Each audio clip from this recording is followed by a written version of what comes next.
Hey there, everyone. Welcome back to another episode of Day to Day, the podcast where we explore the joys and challenges of everyday life. I'm Emma. And I'm Alex. Whether it's personal growth, navigating relationships, or just tackling the chaos of the day, we're here to talk about it all and hopefully help you along the way. So grab your coffee, tea, or whatever keeps you going. And let's dive into today's episode. Today, we're diving into a topic that's both universal and personal, the expectations we have of our partners when dealing with negative emotions.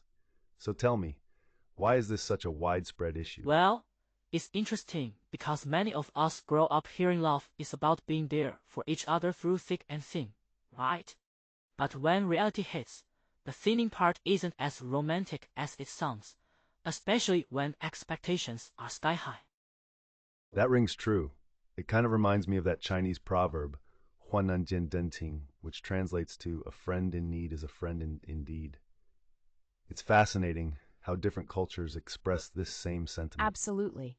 But as we've learned from psychologists like Bodenman, stress impacts a relationship by affecting both partners.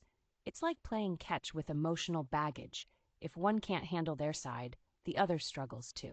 That's such a vivid analogy, playing emotional catch.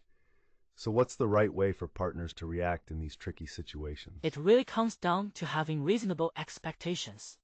No one is capable of that flawless emotional support all the time. It's important to give a bit of grace to our partners, understanding they're also juggling their own stuff. And I guess setting a passing standard rather than expecting them to ace it every time can help too, right? Exactly. And in fact, aiming for good enough responses, where a partner tries their best to support, albeit clumsily, can be quite satisfactory. It's about knowing your partner's got your back, even if they don't have all the answers. I like how this ties into Bayon's containment theory. A partner ideally helps make those overwhelming emotions more bearable, almost like a gentle landing. Right. And while we can't expect them to be perfect emotional containers, we can expect acknowledgement and a best effort response. Anything is better than dismissiveness or silence. It's intriguing how gender can influence expected responses too.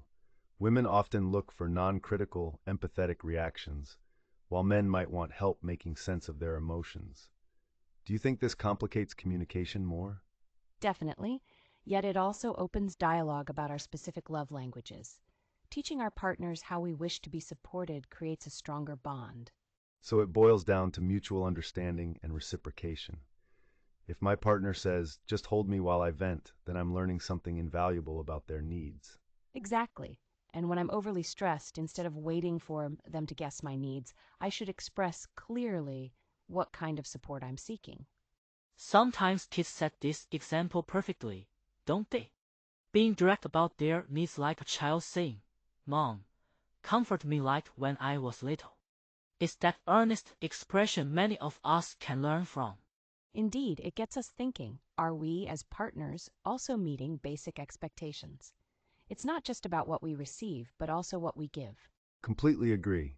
Maybe the question we should all reflect on is, are we giving our partners the same assurance and support that we ourselves hope to receive? You've hit the nail on the head.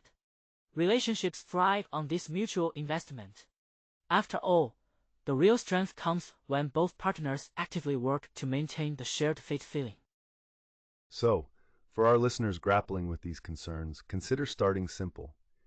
Have open conversations about mutual needs. It's a small step toward enduring commitment. Well said. It's like weaving two leaves together, making adjustments, showing patience, and celebrating small victories along the way. Absolutely.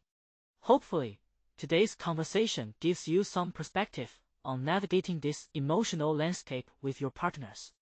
And remember, folks, if you're ever feeling that expectations aren't being met, consider communication first. You might just find a path through the rough patches together. Great note to end on. Thanks for tuning in, everyone. We hope you found today's discussion both relatable and enlightening.